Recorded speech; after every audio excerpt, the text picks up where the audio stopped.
రోజు house arrest వచ్చింది, నీకు ఈ రోజు నేను చక్కగా ఫెలిసిటేట్ చేయడానికి వచ్చాను. ధరణికి సమానం నీ సహనం గిరి ఉన్నావు చెప్పడానికి వచ్చాను. కొనగల దారాల జలపాతం ఏనాటికి వాడని పూలవనం ఆకాశం తాకిన నీ ఘనత ఎమోషనల్ ఏ పదము లేదట వనిత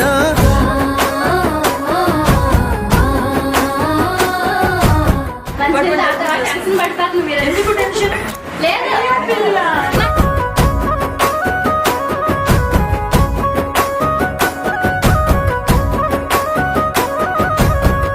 చీకటి చెరిపే చిరుదీపం రేపటి పొద్దే నీ రూపం కడుపులో కష్టాల